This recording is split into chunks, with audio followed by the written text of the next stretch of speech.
year is 1914. The month is September. The setting is a Europe that until only a few months prior believed it had reached the very pinnacle of human civilization. This was the Belle Epoque, the beautiful era. It was an age of grand inventions, of luxurious operas in Vienna, of intellectual cafes in Paris, and an unshakable faith in scientific progress and human reason. But in the blink of an eye, this world of elegance and light was swallowed by an unprecedented darkness. The railways, which once carried tourists and luxury goods, were now redirected to transport millions of young men toward a cruel and mechanized destiny. The sound of violins was drowned out by the deafening roar of the big Bertha siege guns and the dry, rhythmic crackle of Mauser rifles. At this exact moment of historical rupture, the eyes of the religious world turned toward a small enclave in Rome. Pope Pius X, a man of profound faith and simple peasant origins, had passed away on August 20, 1914. Many whispered in the corridors of the Vatican that the sheer weight of the impending war had killed him. He saw the world he loved disintegrating, and in his final hours, he lamented his inability to stop his Catholic children from massacring one another. The church was orphaned, and the world was on fire. Welcome to our channel. Today, we begin a monumental 60-day journey through the history of faith and religions. We start in the turbulent 20th century, uncovering the life and silent battles of one of the most underrated popes in history, Benedict XV.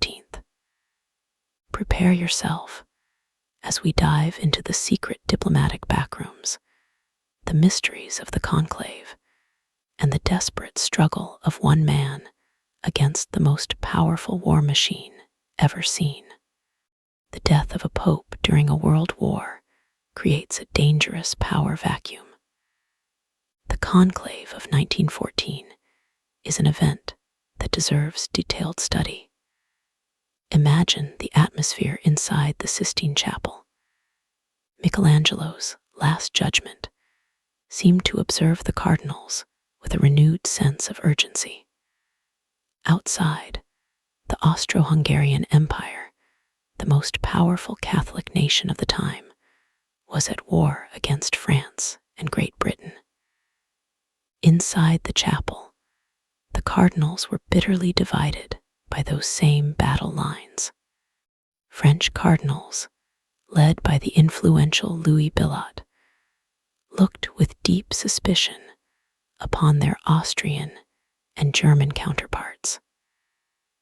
Nationalism, that poison intoxicating the trenches, had crossed the sacred thresholds of the Vatican. The challenge was Herculean: to find a man who was acceptable to both sides.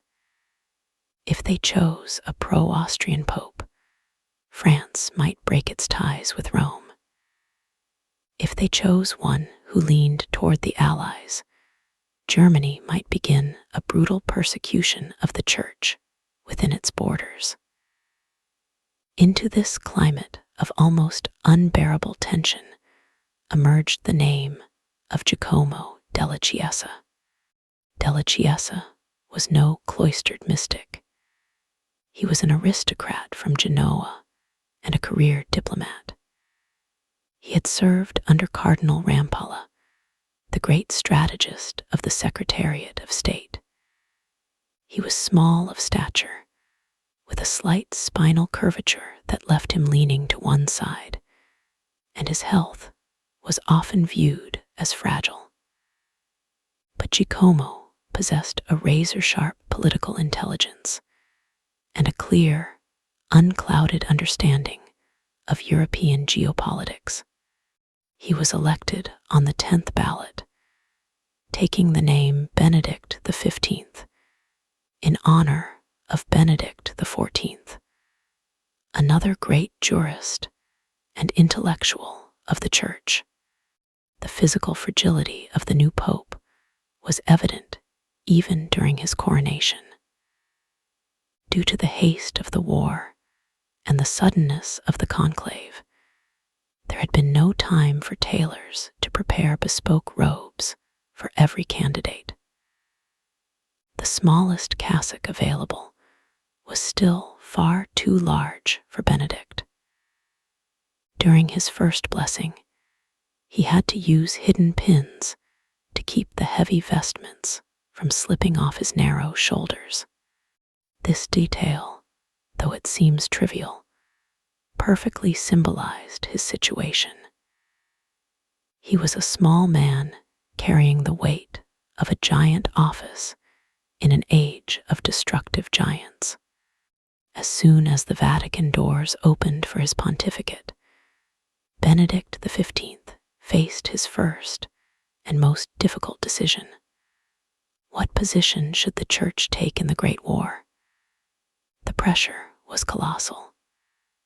Kaiser Wilhelm II of Germany expected total support from the Church against what he called French atheism. On the other hand, the French government expected the Pope to condemn the German invasion as an act of satanic barbarism. Benedict, however, chose a path that almost no one understood at the time: absolute impartiality. But pay close attention. We must be precise here. Impartiality did not mean indifference. He was not closing his eyes to the suffering. He was trying to preserve the only remaining channel of communication left in a broken world. He knew that if the Vatican became a mouthpiece for one side, the Church would lose its authority to mediate any future peace. In his first official encyclical, Ad Beatissimi Apostolorum, published in November 1914, the Pope delivered a grim diagnosis of modernity. He argued that the war was not merely a territorial conflict, but the result of a moral eclipse. He attacked materialism, the lack of charity between social classes, and the exaggerated nationalism that had become a new secular religion. To Benedict, Europe was committing collective suicide. His words were harsh. The soil is soaked with the blood of those who fall in succession, victims of iron and fire. Wherever one looks, the battlefields are covered with the bodies of the wounded and the dead. This stance of active neutrality turned the Vatican into a nest of spies. Agents from British, French, and German intelligence monitored every radio broadcast, every letter, and every visitor entering or leaving St. Peter's Square. Benedict XV lived in a glass house, being judged for every comma and period in his speeches. The peak of this tension in the first year of the war culminated in the winter of 1914. Benedict saw the approach of Christmas as a unique opportunity. He sent personal telegrams to emperors and presidents, pleading for an official truce. "Let the guns fall silent for one night," he said, "so that we may hear the cry of the newborn in Bethlehem." The politicians, however, had other plans. They feared that the spirit of Christmas fraternity might destroy their soldiers' will to kill. The proposal was officially rejected in every capital. But what happened in the trenches of Flanders and France escaped the control of the generals.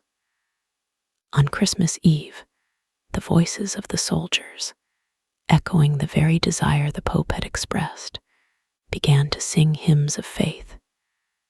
Germans raised small, lit Christmas trees atop their trenches. The British responded with applause and song. That night and the following day, thousands of men defied their superiors' orders.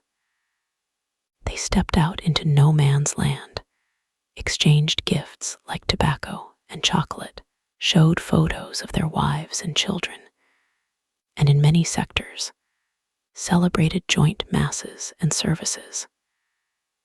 It was a moment of pure light in a century of darkness. Benedict XV saw this as proof that humanity still pulsed beneath the military uniforms. But the system was relentless. High-ranking officers, horrified by the breach of discipline, ordered the war to continue with redoubled violence. Any attempt at a further truce would be punished by execution for treason. Benedict realized that the diplomacy of words would not be enough to contain the sea of blood. If he could not stop the bullets, he would begin to heal the wounds. He was about to launch the largest humanitarian operation in modern history, transforming the Vatican into a beacon of hope in a world that was rapidly fading into black. But how did a pope without an army manage to defy empires through charity? How did the Vatican become the world's largest missing persons bureau? And why was Benedict's final peace plan so hated by the victors of the war? That is what we will see in detail in part 2 of this documentary. Stay with us, for history is only just beginning to reveal its deepest secrets.